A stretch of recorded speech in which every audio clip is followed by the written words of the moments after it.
Hello बच्चों, कैसे आप सभी।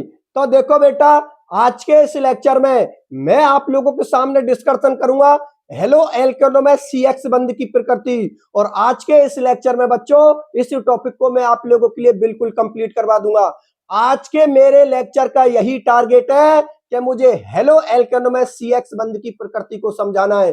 तो सभी बच्चे मेरे साथ वीडियो में लास्ट तक बने रहना। जैसे ही मेरा लेक्चर कंप्लीट होगा वैसे ही ये टॉपिक आप लोगों के बहुत शानदार तरीका से समझ में आ जाएगा। ये मेरा आप लोगों से वादा है कि जैसे ही मैं लेक्चर को कंप्लीट करूंगा आप सभी बच्चे ये बोलोगे कि सर बहुत शानदार तरीका से आपने एक्सप्लेन किया है और हम लोगों के बहुत शानदार तरीका से समझ में आना है। ठीक है बच्चों, तो अब पूरा फोकस आप लोग मेरी तरफ बना कर रखना और बोर्ड की तरफ बना कर रखना। एक बार मैं फिर से आप लोगों के लिए बता देता हूं कि जो मैं जिस टॉपिक के बारे में मैं डिस्कशन करने वाला हूं उसका नाम है हेलो एल्केनो में CX बंध की प्रकृति। मतलब जो हेलो एल्केन होते हैं या एल्किल हैलाइड होते हैं उसमें कार्बन और हेलोजन के बंध की क्या प्रकृति होती है, हम लोगों को यह समझना है। कार्बन और हेलोजन बंध की प्रकृति क्या वो ध्रुवीय है, क्या वो अध्रुवीय है, इनकी बंध ऊर्जा क्या है, इनकी बंध लंबाई क्या है, इन सारी केमिस्ट्री का डिस्कशन हम आज के इस लेक्चर में करेंगे। तो बच्चों सबसे पहले तो मैं आप लोगों के लिए एल्किल हैलाइड या हेलो एल्केन की स्ट्रक्चर बना देता हूं, फिर उसमें कार्बन और हेलोजन बंध की हम लोग प्रकृति को समझेंगे। तो देखो बच्चों, हेलो एल्केन की संरचना ये होती है, ये मैंने किसको लिख दिया, कार्बन को लिख दिया, और ये मैंने किसको लिख दिया, हेलोजन को लिख दिया। ठीक है ना, यहां पर मैंने किसको लिख दिया, कार्बन को लिख दिया, यहां पर मैंने किसको लिख दिया, हेलोजन को। और कार्बन की बच्चों 4 वैलेंसी आप लोग सेट कर दीजिए। कार्बन की जो 4 वैलेंसी है ना वो 4 वैलेंसी आप लोग सेट कर दीजिए। ये देखो कार्बन की कितनी वैलेंसी होती है, 4 वैलेंसी मैंने कंप्लीट कर दी। और हेलोजन की कितनी वैलेंसी होती है, 1, वो मैंने 1 वैलेंसी उसकी कंप्लीट कर दी। यहां पर लिख देता हूं बच्चों x बराबर यहां पर किसको शो कर रहा है, हेलोजन को। ठीक है ना, x का मतलब क्या है, हेलोजन को, जिसमें उसकी फैमिली का कोई भी सदस्य हो सकता है। वो फ्लोरीन भी हो सकता है, वो क्लोरीन भी हो सकता है, ब्रोमीन भी हो सकता है, वो आयोडीन भी हो सकता है। क्योंकि हम लोग अच्छी तरीका से जानते हैं कि हेलोजन फैमिली में कितने तत्व आते हैं, 4 आते हैं, फ्लोरीन, क्लोरीन, ब्रोमीन और आयोडीन। बात समझ में आ गई बच्चों, चलो ठीक है। अब देखो यहां पर हम लोगों को यह समझना है क्या इस कार्बन और इस हेलोजन बंध की जो प्रकृति है वो प्रकृति क्या है। प्रकृति का मतलब यह है कि कार्बन और हेलोजन के बीच का ये बंध है, क्या ये बंध ध्रुवीय है, क्या ये बंध अध्रुवीय है, इसकी बंध लंबाई क्या है, इसकी बंध ऊर्जा क्या है। ये सारी केमिस्ट्री का डिस्कशन हम किस में करेंगे, इस CX बंध की प्रकृति में। तो देखो आप लोग देखिए यहां पर सबसे पहले तो हम लोग ये पता करते हैं कि कार्बन और हेलोजन का जो बंध है वो बंध ध्रुवीय है क्या अध्रुवीय है। तो देखो बच्चों हम सभी अच्छी तरीका से जानते हैं कि कार्बन से ज्यादा विद्युतता किसकी होती है, हेलोजन की। ये बात हम लोगों को क्लास 11 से पता है कि भाई कार्बन की विद्युतता कम होती है और हेलोजन परमाणु की विद्युतता ज्यादा होती है। विद्युतता किसको कहते हैं, इलेक्ट्रॉनों को खींचने की क्षमता को ही हम लोग क्या बोलते हैं, विद्युतता बोलते हैं, जो कि हेलोजन फैमिली के तत्वों की बहुत ज्यादा होती है। आप लोगों को पता है फ्लोरीन तो पूरी आवर्त सारणी में सबसे ज्यादा विद्युत ऋणी तत्व है, और बाकी के क्लोरीन, ब्रोमीन, आयोडीन उनकी विद्युतता भी बहुत ज्यादा होती है। मतलब हेलोजन फैमिली के जो चारों सदस्य हैं उन सभी की विद्युतता क्या होती है, ज्यादा होती है। तो यहाँ पर क्या होता है, क्या इस हेलोजन की विद्युतता इस कार्बन से क्या होती है, ज्यादा होती है। ठीक है ना, और आप लोगों को पता है कार्बन और हेलोजन के बीच में ये जो बंध है ये बंध कौन सा है, सहसंयोजक बंध। और आप लोगों को पता है एक सहसंयोजक बंध में कितने इलेक्ट्रॉन होते हैं, 2। देखो बच्चों एक बात मैं आप लोगों के लिए बता देता हूं, कार्बन जो अपनी 4 वैलेंसी कंप्लीट करता है वो सहसंयोजक बंध से करता है। ये बंध कौन से बंध की निशानी है, सहसंयोजक बंध की निशानी है। और कार्बन जो अपनी 4 वैलेंसी कंप्लीट करता है ऑर्गेनिक केमिस्ट्री के अंदर वो सहसंयोजक बंध से ही करता है। बात समझ में आ गई ना, तो आपको पता होना चाहिए कि सहसंयोजक बंध क्या होता है। सहसंयोजक बंध है, और एक सहसंयोजक बंध में बच्चों कितने इलेक्ट्रॉन होते हैं, 2 इलेक्ट्रॉन होते हैं। तो देखो यहां पर इस कार्बन से ज्यादा विद्युतता किसकी है, हेलोजन की। तो कॉमन सी बात है हेलोजन इन बंध के इलेक्ट्रॉनों को अपनी ओर आकर्षित करेगा, किसकी वजह से, अपनी विद्युत ऋणता की वजह से। तो ये बंध के जो इलेक्ट्रॉन है ना ये किसकी तरफ शिफ्ट हो जाते हैं, हेलोजन परमाणु की तरफ शिफ्ट। तो कॉमन सी बात है यहां पर कार्बन पर पार्शियल पॉजिटिव चार्ज आ जाएगा और हेलोजन पर पार्शियल क्या आ जाएगा, नेगेटिव चार्ज आ जाएगा। बात मेरी आप लोग समझ में आ गई ना। वो इसलिए होता है क्योंकि कार्बन से ज्यादा विद्युतता हेलोजन की होने की वजह से बंध के इलेक्ट्रॉन किसकी तरफ आकर्षित हो जाते हैं, हेलोजन परमाणु की तरफ। तो कार्बन परमाणु पर पार्शियल पॉजिटिव आ जाता है क्योंकि इलेक्ट्रॉन की कमी हो जाती है, और हेलोजन परमाणु पर पार्शियल नेगेटिव आ जाती है क्योंकि बंध के इलेक्ट्रॉन हेलोजन की तरफ शिफ्ट हो जाते हैं, जिसकी वजह से उसके पास इलेक्ट्रॉन की अधिकता हो जाती है। अब देखो बच्चों आप लोग अच्छी तरीका से जानते हो क्या कोई भी यौगिक हुआ, अणु हुआ, अगर उस पर प्लस माइनस चार्ज आ रहा है इसका मतलब वो कौन है, ध्रुवीय। जैसे कि आप लोगों को पता है, मैं यहां पर किसको लिख दूं, HCl को लिख दूं, तो आप लोगों को पता है HCl कौन है, ध्रुवीय है, क्योंकि हम लोग जानते हैं इस पर पॉजिटिव और इस पर कौन सा चार्ज होगा, नेगेटिव चार्ज होगा। मतलब पॉजिटिव नेगेटिव में टूट गया, इसका मतलब बंध कौन है, आप लोगों का ध्रुवीय। ये CX बंध की जो प्रकृति है ना बच्चों, वो क्या होती है, ध्रुवीय। ध्रुवीय का मतलब इस पर ध्रुव बन रहे हैं। ध्रुव कितने होते हैं अपने, दो। एक कौन सा होता है, पॉजिटिव होता है, और दूसरा कौन सा होता है, नेगेटिव। तो कार्बन और हेलोजन बंध की जो प्रकृति है बच्चों, वो क्या होती है, ध्रुवीय होती है, अर्थात पोलर होती है। अब देखो ध्यान से समझना, ये तो हम लोगों को ये पता चल गया कि भाई कार्बन और हेलोजन बंध की जो प्रकृति है वो क्या है, ध्रुवीय, क्योंकि कार्बन पर पार्शियल पॉजिटिव चार्ज आ रहा है और हेलोजन पर पार्शियल नेगेटिव चार्ज आ रहा है।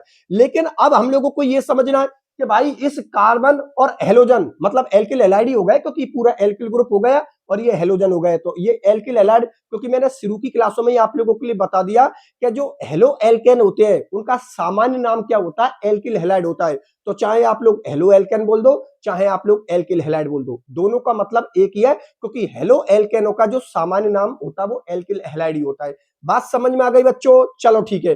तो यहां से ये बात तो हम लोगों को पता चल गई कि कार्बन और हेलोजन बंध की प्रकृति होती है वो क्या होती है, ध्रुवीय। लेकिन अब हम लोगों को यह भी समझना है कि कार्बन और हेलोजन के बीच की जो बंध लंबाई है वो क्या है, मतलब किस तत्व की सबसे ज्यादा होगी और किसकी कम होगी, और कार्बन और हेलोजन की बंध ऊर्जा क्या है, इन दोनों को हम लोगों को समझना है। तो मैं यहां पर एक ऑर्डर लिख रहा हूं, फिर ऑर्डर को आप लोगों के लिए समझाऊंगा।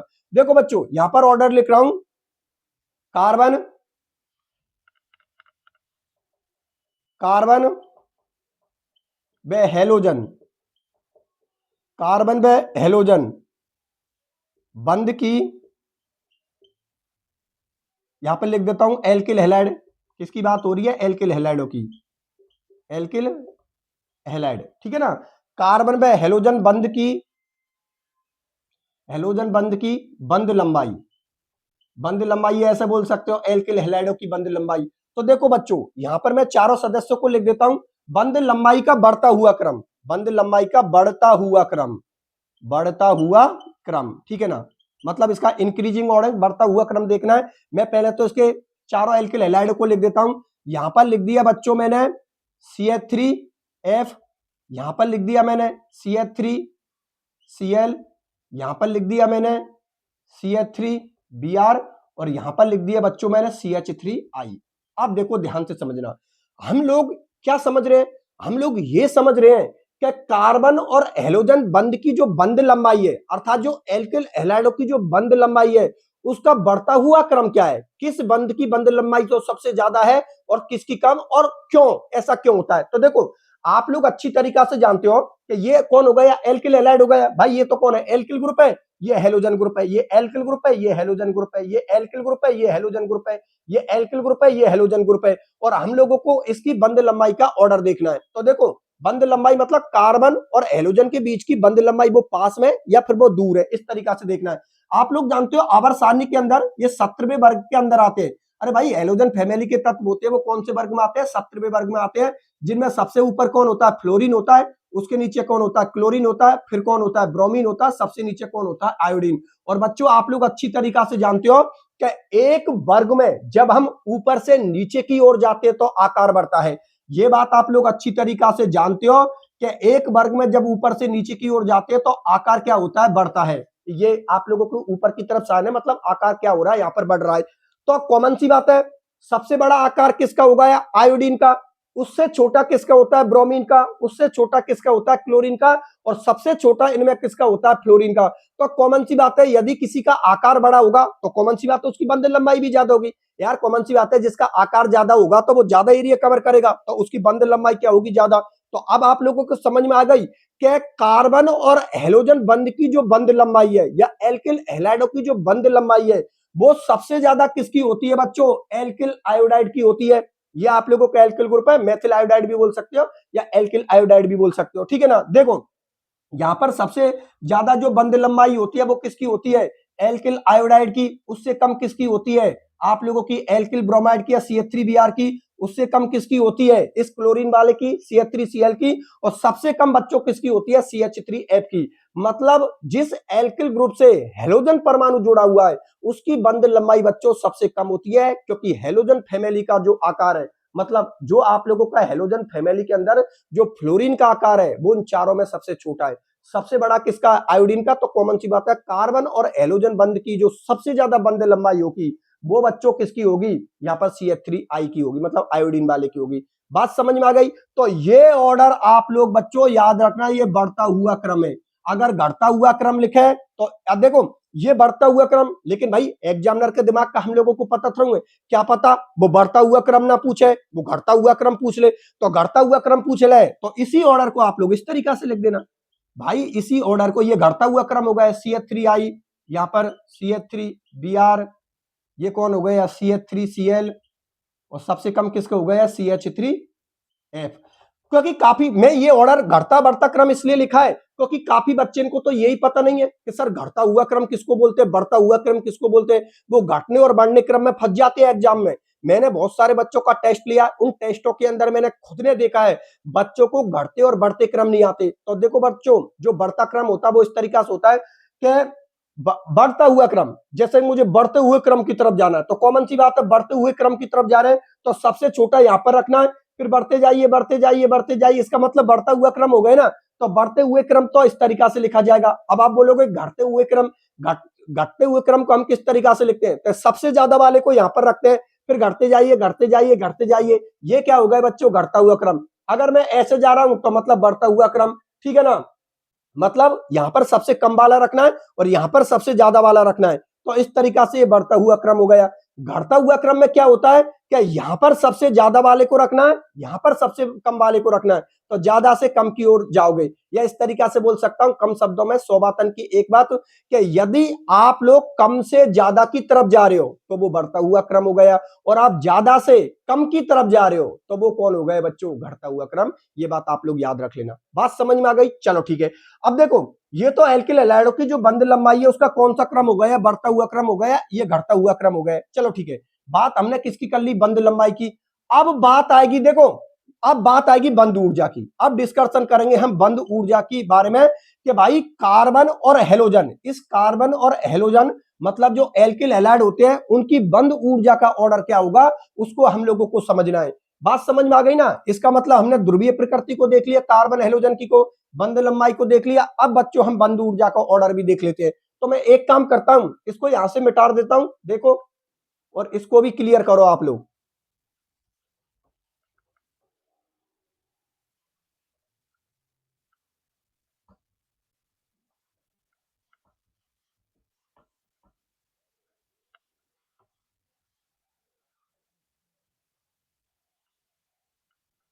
देखो यहां पर लिख देता हूं कार्बन, कार्बन व हेलोजन, कार्बन व हेलोजन बंध की बंध ऊर्जा का बढ़ता हुआ क्रम, बंध ऊर्जा का बढ़ता हुआ क्रम, बढ़ता हुआ क्रम, ठीक है ना। बंध लंबाई की बात हो गई। अब हम डिस्कशन किसका करेंगे? बंध ऊर्जा का डिस्कशन करेंगे।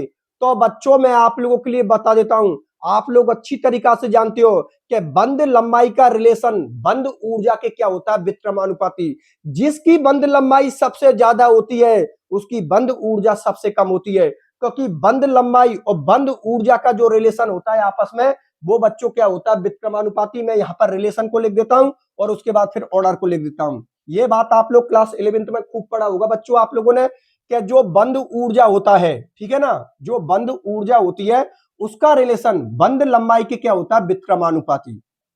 मतलब एक बढ़ेगा तो दूसरा घटेगा। बात समझ में आ गई ना? अरे भाई समानुपाती का मतलब ये बढ़ेगा तो दूसरा भी बढ़ेगा, विक्रमानुपाती का मतलब एक बढ़ेगा तो दूसरा घटेगा। जैसे कि अगर बंध लंबाई बढ़ेगी तो कौन सी बात है? बंध ऊर्जा क्या होगी? घटेगी आप लोगों की, ठीक है ना। मतलब समानुपाती का मतलब ये बढ़ेगा तो ये भी बढ़ेगा, और विक्रमानुपाती का मतलब एक बढ़ता है तो दूसरा घटता है। अब देखो आप लोगों को क्या करना है, क्या जो बंध लंबाई का अभी ऑर्डर आया ना बच्चों उसका बिल्कुल उल्टा कर दीजिए। अभी आप लोगों के लिए मैंने जो बंध लंबाई का क्रम लिखा था ना उसका बिल्कुल उल्टा कर दीजिए। वो क्रम किसका हो जाएगा? बंध ऊर्जा का। क्योंकि हम जानते हैं बंद ऊर्जा का रिलेशन बंद लंबाई के क्या होता है, विक्रमानुपाती। इसका मतलब बढ़ता हुआ क्रम में यहां पर लिख दीजिए, सबसे कम बंद ऊर्जा होती है CH3I की, उससे ज्यादा किसकी होती है CH3Br की, उससे ज्यादा किसकी होती है CH3Cl की, और सबसे कम किसकी, सबसे ज्यादा किसकी होती है बच्चों, यहां पर CH3F की। देखो बच्चों, सबसे कम जो बंद ऊर्जा है वो किसकी होगी CH3I की, उससे ज्यादा किसकी होगी CH3Br की, क्योंकि हम बढ़ते हुए क्रम की तरफ जा रहे हैं। मतलब सबसे कम वाला यहां पर, बढ़ते हुए क्रम का मतलब अब ज्यादा की, कम से ज्यादा की ओर जा रहे हैं, तभी तो वो बढ़ता हुआ क्रम होगा ना। तो CH3I की बंद ऊर्जा सबसे कम होगी, CH3Br की उससे ज्यादा होगी, CH3Cl की उससे ज्यादा होगी, और CH3F की सबसे ज्यादा बंद ऊर्जा होगी। बच्चों बात आप लोगों के समझ में आ गई ना, ये इसका बढ़ता हुआ क्रम हो गया।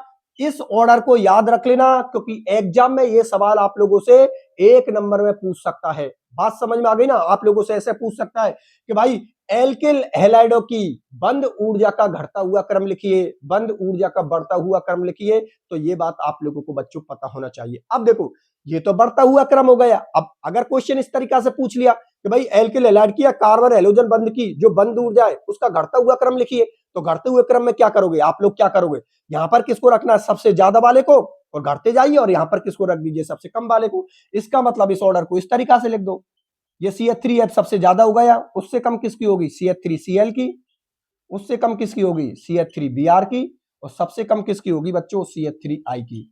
बात मेरी आप लोग समझ में आ गई ना। तो ये बच्चों आप लोगों का कौन सा क्रम हो गया, ये तो बढ़ता क्रम हो गया, और ये बच्चों घटता क्रम हो गया। किसका भैया, बंद ऊर्जा का। बंद ऊर्जा का किसके बीच में, कार्बन और हेलोजन के बीच में, क्योंकि हेडिंग तो यही चल रही है, हमें हेलो एल्केनो में CX बंद की प्रकृति को समझना था। बात बच्चों आप लोगों को समझ में आ गई। अब देखो, इस टॉपिक में हम लोगों ने अब तक क्या पढ़ा कि हेलो एल्केनो में CX बंद की प्रकृति में अब तक हम लोगों ने 3 चीज पढ़ ली। क्या पढ़ ली कि कार्बन और हेलोजन बंद की जो प्रकृति होती है बच्चों, वो क्या होती है, ध्रुवीय होती है, ठीक है ना। उसके बाद हम लोगों ने कार्बन व हेलोजन की बंद लंबाई मतलब एल्किल हैलाइडों की बंद लंबाई का क्रम देखा था, और उसके बाद में हम लोग ने किसका क्रम देखा है, कार्बन हेलोजन की या एल्किल हैलाइडों की बंद ऊर्जा का क्रम। दोनों तरीका से देखा है, घटता हुआ क्रम भी बताया है क्योंकि पूछा जा सकता है, बढ़ता हुआ क्रम भी पूछा है, क्योंकि एग्जामिनर कैसा भी करके आप लोगों से सवाल किसी भी तरीका से पूछ सकता है। हम लोगों को बच्चों बिल्कुल रेडी रहना है। अब देखो बच्चों, ये टॉपिक तो आप लोगों का कंप्लीट होता है, ये हेलो एल्केनो में CX बंद की प्रकृति आप लोगों के सिलेबस के अकॉर्डिंग ये टॉपिक मैंने यहां पर बिल्कुल कंप्लीट करवा दिया। लेकिन बच्चों यहां पर एक सवाल है, तो उस क्वेश्चन को मैं आप लोगों के सामने लिखूंगा और उसका मैं आंसर भी लिखूंगा, क्योंकि इस प्रकार के क्वेश्चन बच्चों एग्जाम में पूछे जा सकते हैं। इसीलिए मैं यहां पर एक क्वेश्चन को लिख रहा हूं, इसी से रिलेटेड है, और उसका बच्चों में आंसर भी लिख रहा हूं, ठीक है ना। अगर इस प्रकार का कोई भी क्वेश्चन एग्जाम में आता है तो आप लोग आराम से कर देना, ठीक है बच्चों। तो मैं सबको मिटा देता हूं और उस क्वेश्चन को करवा देता हूं आप लोगों के लिए, तो देख लो बोर्ड की तरफ।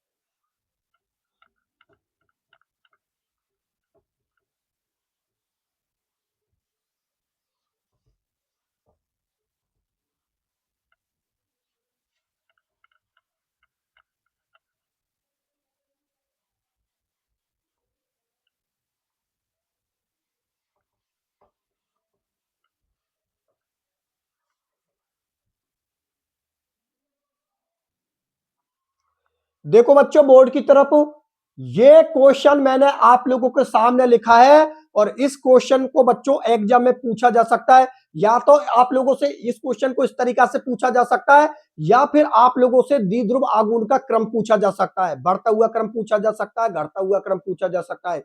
ये बात अब बच्चों आप लोगों को ध्यान से समझनी है। देखो सबसे पहले मैं आप लोगों के लिए क्वेश्चन पढ़ के बताता हूं कि क्वेश्चन क्या बोला है और हम लोगों को जवाब किस तरीका से देना है। देखो एग्जामिनर हम लोगों से सवाल पूछ रहा है कि एल्किल फ्लोराइड, ध्यान से समझना, एल्किल फ्लोराइड की तुलना में, मैं लिख देता हूं एल्किल फ्लोराइड मतलब इस किसकी बात कर रहा है, RF की बात कर रहा है।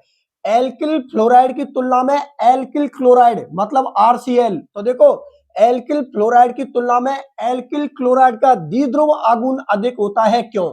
मतलब सामने वाले का क्वेश्चन ये है कि भाई इस CH3Cl का जो द्विध्रुव आघूर्ण है ना, वो इस CH3F से क्या होता है, ज्यादा होता है। अगर बात यहाँ पर एल्किल हैलाइड की हो रही है तो यहाँ पर आप लोग किसको लिख दीजिए, आर को लिख दीजिए। आर की जगह पे आप लोगों का कोई भी एल्किल समूह हो सकता है, लेकिन ज्यादातर हम मेथिल को ले लेते हैं क्योंकि आप लोगों को पता है मेथिल पहला समूह होता है एल्केनो का। ठीक है, यहाँ पर मैंने क्या लिखा है कि एल्किल फ्लोराइड की तुलना में एल्किल क्लोराइड का द्विध्रुव आघूर्ण अधिक होता है, मतलब आरसीएल का द्विध्रुव आघूर्ण अधिक होता है आरएफ से, जबकि आरएफ का ज्यादा होना चाहिए। तो बच्चों इसका मैं आप लोगों के लिए जवाब दे देता हूं। देखो आप लोग अच्छी तरीका से जानते हो कि जो एल्किल फ्लोराइड है, एल्किल फ्लोराइड की बंध लंबाई तो क्या है कम, और एल्किल फ्लोराइड पर आवेश का मान क्या है ज्यादा।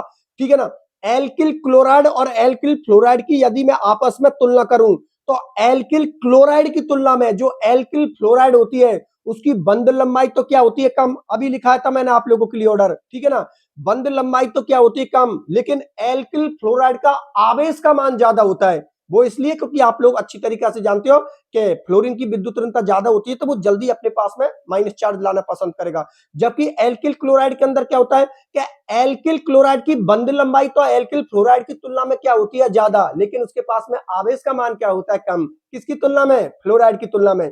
इसीलिए जो द्विध्रुव आघूर्ण का मान है वो एल्किल क्लोराइड का ज्यादा होगा और एल्किल फ्लोराइड का कम होगा। ये बात आप लोगों को याद रखनी है। अभी मैं आप लोगों के सामने ऑर्डर भी बनाऊंगा, पहले एक बार लैंग्वेज पढ़ के बता देता हूं। अभी समझाया, अब लैंग्वेज को देखो, अभी समझ में आ जाएगा। देखो ये बोल रहे हैं हम लोग, हमारा सवाल यह है कि जो एल्किल फ्लोराइड है वो एल्किल फ्लोराइड का द्विध्रुव आघूर्ण का मान कम है और एल्किल क्लोराइड का द्विध्रुव आघूर्ण का मान ज्यादा है, क्यों, उसका जवाब देने हम। तो देखो जो एल्किल फ्लोराइड है तो एल्किल फ्लोराइड में एल्किल क्लोराइड की तुलना में बंध लंबाई तो क्या होती है कम। अभी ऑर्डर लिखा था बंध लंबाई क्या होती है कम, वे आवेश का मान क्या होता है ज्यादा होता है। जबकि एल्किल क्लोराइड में आवेश कम होता है, बंध लंबाई क्या होती है ज्यादा होने की वजह से, अधिक होने की वजह से द्विध्रुव आघूर्ण का मान क्या होगा, अधिक होगा, किसका, एल्किल क्लोराइड का। और ये जो ऑर्डर बनेगा बच्चों वो ये बनेगा, द्विध्रुव आघूर्ण का जो ऑर्डर बनेगा वो सबसे ज्यादा किसका होगा, CH3Cl का, मतलब एल्किल क्लोराइड का। उससे कम किसका होगा बच्चों, CH3F का। ठीक है ना, उससे कम किसका होगा, CH3Br का। और सबसे कम किसका होगा बच्चों, CH3I का। चाहो तो यहाँ पर एल्किल समूह आप लोग लिख सकते हो। बात मेरी आप लोगों को समझ में आ गई ना। एक बार फिर से देख लेना बच्चों, ये द्विध्रुव आघूर्ण का घटता हुआ क्रम है, द्विध्रुव आघूर्ण का घटता हुआ क्रम, घटता हुआ क्रम है, द्विध्रुव आघूर्ण का घटता हुआ क्रम है। सबसे ज्यादा जो द्विध्रुव आघूर्ण होता है वो किसका होता है, हैलोजन फैमिली में एल्किल क्लोराइड का। उससे कम किसका होता है, एल्किल फ्लोराइड का। उससे कम किसका होता है, एल्किल ब्रोमाइड का। और सबसे कम किसका होता है बच्चों, एल्किल आयोडाइड का। इस ऑर्डर को आप लोग याद रख लेना क्योंकि ये ऑर्डर आप लोगों से एग्जाम में पूछा जा सकता है। मैं फिर बता देता हूं बच्चों, इंपॉर्टेंट है क्योंकि काफी बच्चे क्या करेंगे कि यहां पर गलती कर देंगे। भाई बंद ऊर्जा और बंद लंबाई तो समझ में आती है क्योंकि उनका तो एक ही ऑर्डर है, तो एक ऑर्डर के हिसाब से याद रख लोगे। लेकिन यहां पर क्या है कि CH3Cl की ज्यादा दे रखी है कंपेयर टू ब्रोमीन के। ठीक है ना, तो यहां पर इसकी ज्यादा है तो ज्यादा कर लेना, सबसे ज्यादा इसकी होगी, उससे कम इसकी होगी, उससे कम इसकी होगी, सबसे कम किसकी होगी, CH3I वाले की। क्या, ये द्विध्रुव आघूर्ण। ठीक है ना, क्या, द्विध्रुव आघूर्ण। तो ये उसका ऑर्डर है, आप लोग याद रख लेना। ठीक है ना, तो एग्जाम में किसी भी तरीका से क्वेश्चन बने आप लोगों को बिल्कुल तैयार रखना है क्योंकि हम लोगों को एग्जाम में बटे में से बटे नंबर लाने हैं। हम लोगों का बच्चों आधा नंबर भी नहीं कटना चाहिए, हम लोगों के पूरे में से पूरे नंबर आना चाहिए। और पूरे में से पूरे नंबर तभी आएंगे जब यहां पर आप लोग एक एक लेक्चर को बहुत गहराई से समझोगे, आप लोग मेरे से सवाल पूछोगे और मेरे वाले नोट्सों का उपयोग करोगे तो 100 में से 100 नंबर आएंगे बच्चों। आप लोगों को बिल्कुल भी टेंशन नहीं करनी है, आप लोग विश्वास रखिए, आप लोगों का सारा काम बहुत शानदार तरीका से मैं करवा रहा हूं। ठीक है बच्चों, और इसी के साथ आज का ये लेक्चर मेरा कंप्लीट होता है। जो हम लोगों का टारगेट था, हम लोगों का टारगेट कंप्लीट क्या था, हेलो एल्केनो में मुझे CX बंध की प्रकृति को समझाना था और मैंने उस प्रकृति को समझा दिया। अब बच्चों ये बताइए आज का लेक्चर आप लोगों को मेरा कैसा लगा, आप लोगों के कैसी समझ में आई, ये कमेंट सेक्शन में लिख देना। और इसके बाद भी अगर किसी बच्चे का कोई डाउट होता है तो उसको भी बच्चों आप लोग कमेंट सेक्शन में लिख देना। ठीक है बच्चों, फिर आज के लेक्चर को मैं यहीं तक रखता हूं, मिलता हूं फिर अगले लेक्चर में, तब तक के लिए बाय बाय।